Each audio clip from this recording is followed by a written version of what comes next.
Working the overnight shift at McDonald's wasn't exactly the future I had envisioned for myself, but it kept the lights on and food on the table.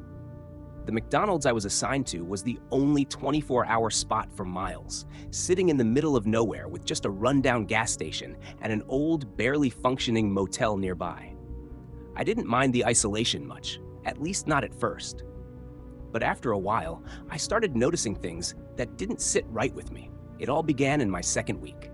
My manager, Linda, handed me a laminated sheet, her expression unreadable. "This is for the night shift," she said, her lips pressing into a tight line. "Follow these rules, and you'll be fine." I took the sheet, scanning it, thinking it was some kind of initiation prank. The rules seemed ridiculous. Always give out the exact number of ketchup packets requested, no more, no less. If someone asks for an off-menu item, request their receipt. If they can't provide one, shut the window immediately. Never, under any circumstances, say Ronald McDonald's name after midnight. If the drive-thru speaker crackles, apologize and ask the customer to repeat their order. Do not, for any reason, acknowledge the crackling itself.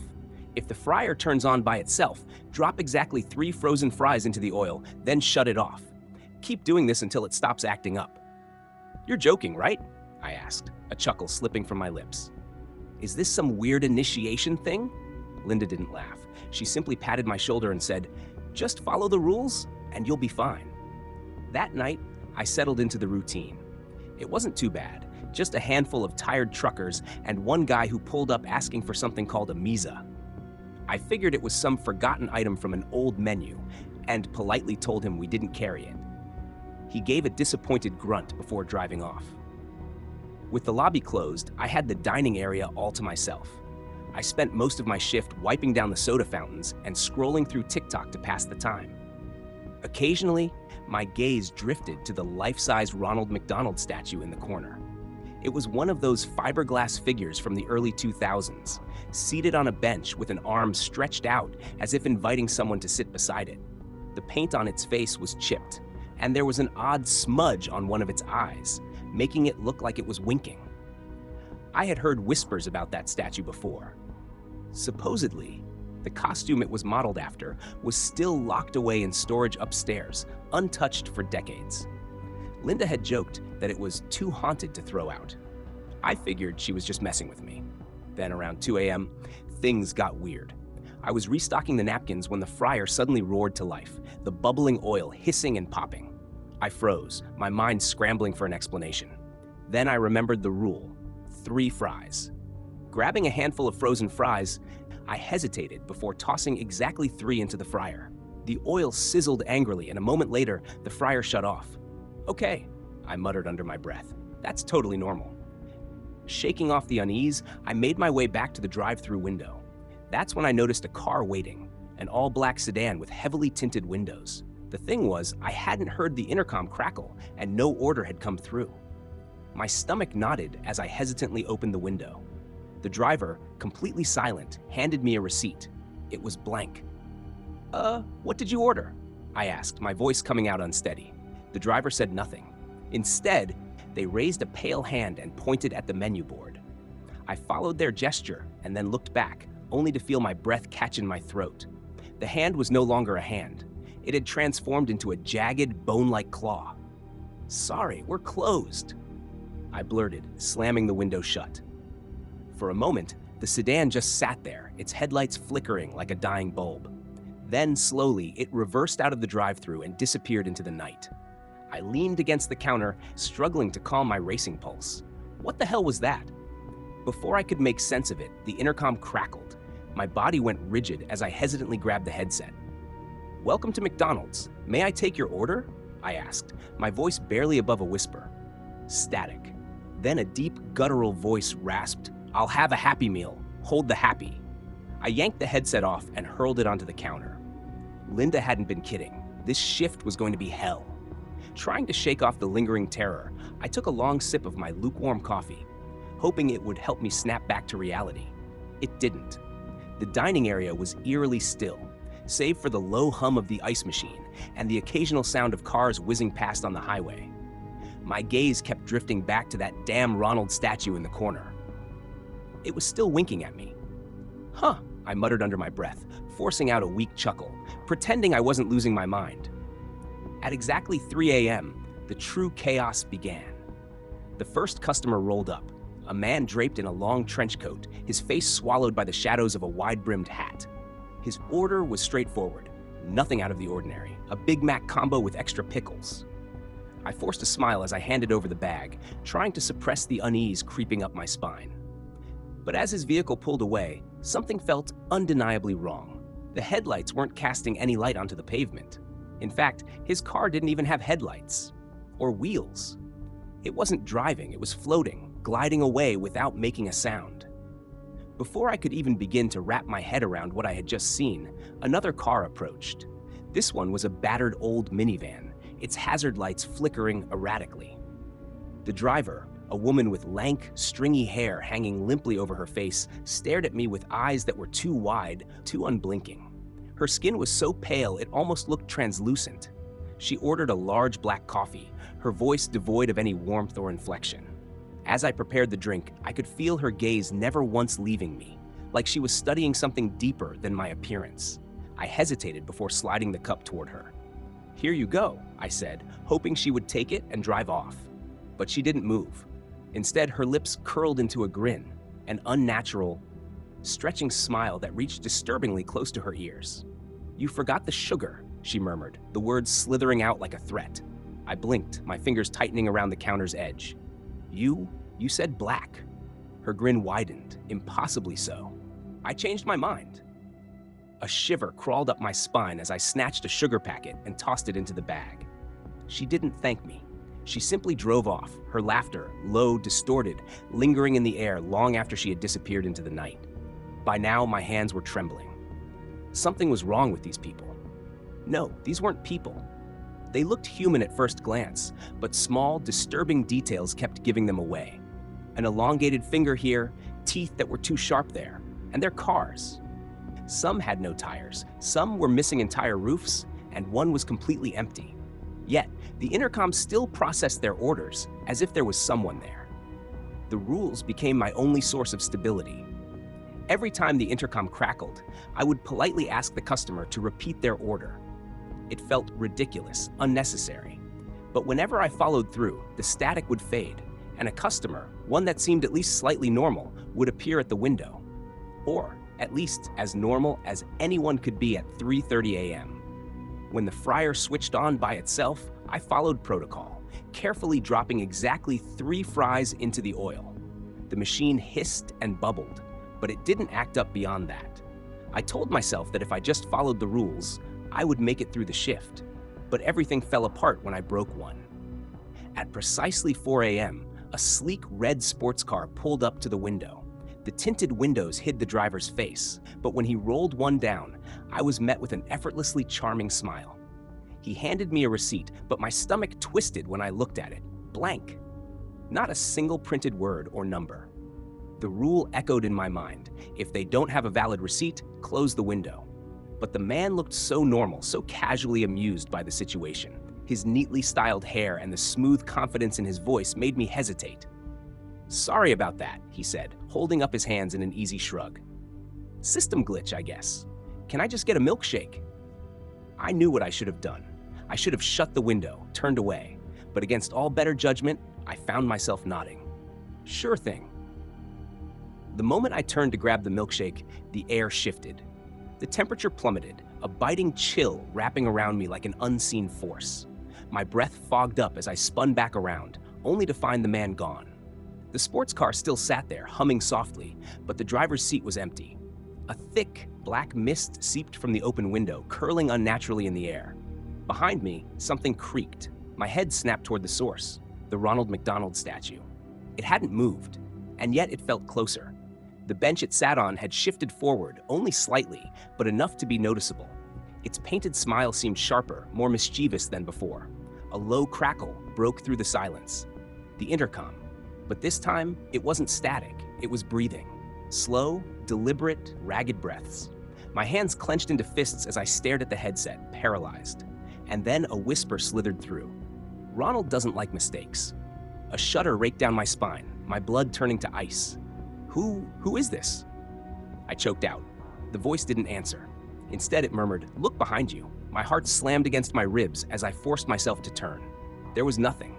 Nothing except the Ronald statue. Its arm had moved. It was pointing directly at me. I bolted. My feet barely touched the ground as I sprinted for the lobby doors, fumbling frantically with the lock. Behind me, the friar hissed to life again, this time unprompted. I didn't wait to see what it meant. I yanked the door open, desperate to escape. But the second I stepped outside, I froze. The black sedan had returned, parked eerily in the middle of the lot, its headlights flickering in and out. Beside it, the minivan idled, hazard lights blinking in perfect sync. And at the very edge of the parking lot, standing just beyond the reach of the golden arch's glow, was a figure. A clown. It wasn't the Ronald statue. This thing was different. Its tangled red hair jutted out wildly in every direction, matted and filthy. Its yellow jumpsuit was smeared with something dark, something I didn't want to identify. It didn't move, it only watched. A shaky breath rattled through my chest as I backed away, my entire body trembling. The lobby door slammed shut behind me, the lock clicking into place on its own. I turned, pressing my hands against the glass, desperate for a way back inside. The air had turned frigid, my breath puffing out in visible clouds. But the clown, God, the clown, remained motionless. Something about its posture was wrong. Its limbs were slightly too long, its stance too stiff. It wasn't just standing still, it was holding itself there, like it was waiting for something. The black sedan honked, breaking my trance. Its headlights flickered wildly, almost urging me to move. The minivan's hazard lights followed, pulsing faster, more insistent. I didn't know what they wanted, but standing out here seemed like the worst possible choice. I turned, grabbing the locked door handle and yanking hard. It wouldn't budge. The clown tilted its head. Its wild red hair bounced as it did, and then it started walking. Slow, deliberate steps, each one crunching against the gravel, slow enough that it wanted me to hear every sound, every movement, drawing out the inevitable. "Let me in," I screamed, pounding against the glass, my voice shaking. Inside, the friar hissed again, steam rising against the windows. And that's when I remembered the spare key, the one Linda had given me at the start of my shift. My fingers fumbled desperately inside my pocket, my breath hitching as I finally grasped the key. My hands shook so violently that I almost dropped it, twice. The clown had closed more than half the distance across the parking lot. Its head still cocked unnaturally to the side, those eerie yellow eyes gleaming faintly. I forced the key into the lock, twisting it until the door clicked open. I stumbled inside, slamming it shut behind me and locking it again, my back pressing against the cool surface as I struggled to steady my breathing. A sharp knock echoed through the empty restaurant. 3 precise raps. My stomach twisted. The clown was right outside now, its oversized gloved hand resting against the glass. That painted grin stretched impossibly wide, curving inhumanly at the edges. And its mouth, there were no teeth, no lips, just a gaping abyss of darkness. The intercom crackled. My head jerked toward the counter, heart hammering in my chest. "Let him in," a voice rasped, words twisting through static like something slithering through a wire. My throat went dry. "Nope," I muttered, shaking my head vigorously. "Not happening." The voice returned, louder, more insistent this time. "Let him in." A sharp hiss filled the air. The friar, forgotten behind me, suddenly roared to life, bubbling oil splattering over the edge. I barely had time to react before the entire thing tipped, a wave of scalding grease cascading onto the floor. "3 fries," I mumbled under my breath, sprinting toward the freezer. My fingers closed around a handful of frozen fries, and I tossed 3 onto the slick, steaming mess. The friar sputtered, its furious bubbling dying down into a low gurgle. But outside, the clown remained, its gloved palm pressing more firmly against the glass, those lifeless painted eyes tracking my every move. The intercom crackled again. This time, laughter spilled through the speaker, soft at first, then rising, building, morphing into a shrill, maniacal cackle. "Ronald doesn't like mistakes," the voice sing-songed, teasing, taunting. Dread curled around my ribs like a vice. My fingers clenched into fists. Okay, I whispered frantically, trying to steady myself. "What's the next rule?" My eyes darted to the list, my pulse hammering as I read it. Rule 3. Never say Ronald McDonald's name out loud after midnight. My stomach plummeted. I'd already said it. Twice. The overhead lights flickered, shrouding the dining area in brief flashes of darkness. My breath caught. When they steadied again, I turned instinctively toward the Ronald statue on the bench. It was gone. The bench sat empty. A cold sweat broke out along my spine as I backed up toward the counter, my eyes sweeping the restaurant, searching every corner, every shadow. My ears rang with the sound of my own heartbeat. The clown at the door knocked again, harder this time. The impact left smudges on the glass, streaks of something dark and greasy. Something shifted behind me. I spun, feet slipping on the oil-slicked tiles, barely managing to stay upright. The dining area looked empty, but then I saw it. A shadow, long and jagged, stretched across the floor, moving, twisting, creeping toward the counter. My gaze traced its path, straight to the register. The Ronald statue stood there now, fiberglass face contorted into a grotesque grin. Its head tilted at the same angle as the clown's outside. "You've got to be kidding me," I breathed, pressing my back against the fryer. The acrid stench of burnt grease made my stomach lurch. The statue took a step forward, a single, deliberate step. Its massive shoes clacked against the tile. One stiff, fiberglass arm lifted, extending toward the drive-through window. My gaze followed. A black sedan now sat beneath the golden arches, unmoving, its presence unnatural. The driver's side window rolled down with a mechanical whir, revealing the driver, or what remained of him. His skin had the sickly pallor of wax, his eyes sunken and lifeless. His lips were stitched into a grotesque, frozen grin. The intercom crackled again. "Your order's ready." I wanted to scream, but my voice refused to cooperate. My throat closed up, my body locked in place. The statue lurched forward again, its movements jerky and unnatural, like a marionette with tangled strings. The clown outside slammed its fist against the glass. Harder, louder. The entire front window rattled in its frame. I had to do something, anything.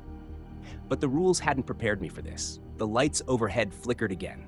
Then they went out completely, plunging the restaurant into suffocating darkness. The only illumination came from the golden arches outside, their glow casting warped shadows across the tile floor. I sucked in a sharp breath, pressing myself against the counter. I could hear them. The deliberate, hollow clack of fiberglass shoes against tile. The rhythmic, taunting tap of a gloved hand on glass. "Stick to the rules," I whispered, clutching the laminated sheet so tightly my knuckles ached. Stick to the damn rules. But the rules were useless now. I'd broken the worst one. I wasn't supposed to say Ronald McDonald's name. And I had. Twice. The intercom crackled once more, and the voice returned, lower this time, guttural, rasping with amusement. "Service with a smile," it murmured. A sudden burst of light flooded the dining area. The fryer roared back to life. The soda fountain sputtered and hissed. The milkshake machine churned violently, as if possessed. In the middle of the room, the Ronald statue stood frozen in place, those painted eyes locked onto me. Its grin stretched wider now, splitting its face apart, revealing black, jagged voids where teeth should have been. The clown outside pounded on the glass, harder, harder, each strike reverberating through the building like a drumbeat of impending doom. "Fine," I yelled, panic outweighing any last shred of logic. "You want in? Be my guest." The pounding ceased instantly. For a moment, silence reigned. Then, with an agonizing creak, the lobby door swung open on its own.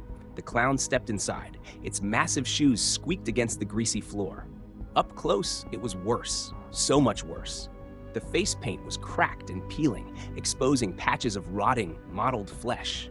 Its yellow eyes gleamed with something unnatural, and that twisted grin twitched, like it was barely restraining something far more monstrous beneath. My breath hitched. My legs locked in place. "Welcome to McDonald's," I croaked, voice barely above a whisper. The clown didn't respond. It simply raised one hand and pointed toward the kitchen. "Nope," I muttered, heart pounding as I took an unsteady step backward. "Not happening." The Ronald statue twitched, its fiberglass arm jerking up, pointing in the same direction its head snapped toward, as if following some silent command. Both the statue and the clown turned toward me at the exact same moment. The fryer erupted to life again, this time sending scorching oil splattering across the floor in erratic bursts. My hands, trembling uncontrollably, reached for the nearest bag of frozen fries, tossing them into the bubbling oil, barely managing to keep my grip. The fryer hissed in protest, a violent sound that gradually faded into uneasy silence. Then I heard it. footsteps. Not the hollow clatter of fiberglass or the exaggerated squeak of clown shoes. These were bare, wet footsteps slapping against the tile, approaching from deep within the kitchen. My stomach lurched as a figure stepped out of the darkness. It was him, the man from the sedan. But something was horribly wrong. His body had twisted into a grotesque shape, his limbs bending in directions that defied all logic. His stitched smile, eerily intact, widened as his mouth parted, and from between the stitches, a thick, black substance oozed down his chin. "You forgot my order," he rasped, his voice guttural, gurgling with something unnatural. My throat tightened. I didn't," I stammered, my breath shallow. "I gave you what you wanted. I swear." The clown and the Ronald statue exchanged something. Maybe a glance, maybe something worse. Then, in perfect synchronization, they both began to laugh. The sound was unbearable, a mixture of fiberglass scraping against itself, high-pitched childish giggles, and something low and primal, a growl that vibrated deep in my bones. The man took a step closer, his grotesque frame twitching as his stitched mouth contorted unnaturally. "Service with a smile?" he whispered, his voice splitting into a chorus of overlapping tones. My body moved before my mind could catch up. I bolted, sprinting toward the office, nearly slipping on the slick floor as I slammed the door shut behind me. The tiny room was cramped, barely big enough for the desk and chair, but it had a lock. My fingers, slick with sweat, fumbled desperately until the bolt clicked into place. My back pressed against the door as I sucked in sharp, shallow breaths. Outside, the laughter grew louder, frenzied, unhinged. The intercom crackled, and then that voice returned, mocking, cruel. "No one breaks the rules, buddy," it taunted. "Not without consequences." The fluorescent lights flickered erratically, buzzing like a dying insect. My eyes snapped to the security monitors, hoping, praying for some kind of escape. Instead, my blood turned to ice. The clown was no longer alone. Dark, writhing figures had begun pouring into the dining area, slithering and contorting like living smoke. They moved impossibly fast, twisting unnaturally as they crawled across the floor, up the walls, through the ceiling vents. In the center of it all stood the Ronald statue, its face now featureless, just a gaping void of blackness. Twin red lights glowed where its eyes should have been, burning through the screen like they could see me. The cameras flickered, static swallowing the image for a moment before something far worse replaced it. My own reflection. But it wasn't me. It was my face, but wrong. That same stitched, unnerving smile stretched across my reflection's mouth, identical to the man from the sedan. A deafening bang rattled the office door, yanking me back into the moment. Shadows pressed against the frosted glass window, their warped outlines writhing, desperate to get inside. My hands scrambled for the laminated rule sheet, my last hope for survival. There had to be something, anything, I had missed. A loophole, a way out. My eyes darted over the rules, reading and rereading them, until something new caught my eye. A final rule, one I hadn't noticed before. Tiny print, almost an afterthought, buried at the very bottom of the page. If you're still alive at 5 a.m., lock the doors, turn off the lights, and pray. I snapped my head toward the clock. 4:57 a.m. The second hand ticked, a single sluggish movement. Each sound echoed impossibly loud in the suffocating silence. 2 minutes. Just 2 minutes to survive. The pounding against the door became frantic, the shadows outside convulsing as they shoved against the thin wood. The clown's laughter echoed from the dining area, a warped, skipping sound, like a record stuck on repeat. I checked the monitors again. The Ronald statue was gone. Its absence sent a wave of dread crashing over me. Somehow, that was worse than seeing it. My hands shook as I gripped the laminated rule sheet, my breath coming in uneven gasps. Lock the doors, turn off the lights, pray. The words left my lips in a hushed whisper. But turning off the lights from the office wasn't an option. The switches were all the way in the kitchen. The thought of stepping out of my hiding place made my stomach twist into knots, but staying put wasn't an option either. If I hesitated, I'd be trapped when they forced their way inside. Swallowing my fear, I grabbed a broom handle, a pathetic excuse for a weapon, but better than nothing, unlatched the door and pushed it open. The hallway stretched before me, empty yet suffocating, the air thick with grease and something unseen, something wrong. Each step toward the kitchen felt like wading through thick sludge, my feet heavy, my instincts screaming at me to turn back. Then, from the dining area, the voice came. Soft, playful, mocking. Tick-tock, little worker. Almost time. A shiver ran down my spine. Shut up, I hissed, though my voice lacked any real conviction. My pulse hammered as I finally reached the kitchen, fumbling for the switches. One by one, I flipped them off. The fluorescent bulbs overhead buzzed in protest before surrendering, plunging the restaurant into suffocating darkness. Only the golden glow of the arches outside remained, their distorted light stretching eerie shadows across the floor like grasping fingers. 4:59 a.m. I bolted toward the lobby, my shoes slipping on the greasy tiles. My breath hitched as I scanned the dining area. Empty, or at least it seemed that way.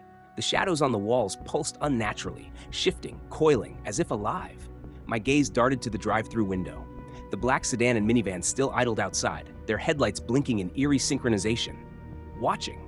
Waiting. Lock the doors, I muttered, forcing my legs to move. The clown was nowhere in sight, but that didn't mean I was safe. I slammed the lobby doors shut, twisting the lock with trembling fingers. One by one, I secured the others. The back entrance, the side door, even the storage room. Each one sealed with a satisfying click. 5 a.m. My back hit the counter, my chest heaving. Silence. The fryer was cold, the intercom lifeless. Even the laughter, the taunting, sing-song laughter, was gone. Maybe, just maybe, I'd done it. Maybe the rules had worked. Then the golden arches flickered. For the first time since I started working here, their warm glow dimmed. A slow, deliberate creak cut through the quiet. My body locked up. I turned my head, dread clawing up my throat. The Ronald statue was back, perched on its usual bench, its posture unchanged. But something was different. The chipped paint was gone, its face suddenly pristine. And the eyes, both of them were open now. Staring, unblinking, its lips, once frozen in an empty smile, had curled into something else. Something knowing, something wrong. A voice rasped through the silence, low and guttural. You followed the rules. It wasn't coming from the intercom. It was coming from the statue. Good boy. I couldn't move. My limbs refused to obey, my breath stuck in my throat. Those painted eyes held me in place, suffocating, paralyzing. You can leave now, the voice continued, but you'll be back. A pause. They always come back. Something in my brain snapped. I lunged for my keys and sprinted for the door. The second I stepped outside, the air shifted. The suffocating pressure vanished. The night breeze felt normal again, clean, untouched. The sedan and minivan were gone. The parking lot was empty. And the clown was nowhere in sight. I didn't stop running until I reached my car, my fingers fumbling as I jammed the key into the ignition. The engine roared to life instantly, and I tore out of the parking lot without looking back. Not once. The first hints of sunrise painted the sky by the time I pulled into my driveway. I barely registered the relief before my blood ran cold. Something sat on the passenger seat. A single laminated sheet of paper. The rules. I grabbed it with shaking hands, my pulse hammering. With a strangled curse, I rolled down the window and hurled it into the street before storming inside. I wasn't going back. I refused. But as I collapsed onto my couch, the words wouldn't leave me. They always come back. The next afternoon, my phone buzzed. Linda. I let it go to voicemail. Her message, however, made my stomach drop. Hey, just checking in. Heard you had an eventful night. Don't worry, it happens to all the new hires. Anyway, see you tonight at 8. You're on the schedule. My fingers tightened around my phone, my pulse loud in my ears. I'd quit. I was sure of it. But deep down, I knew the truth. I'd be back.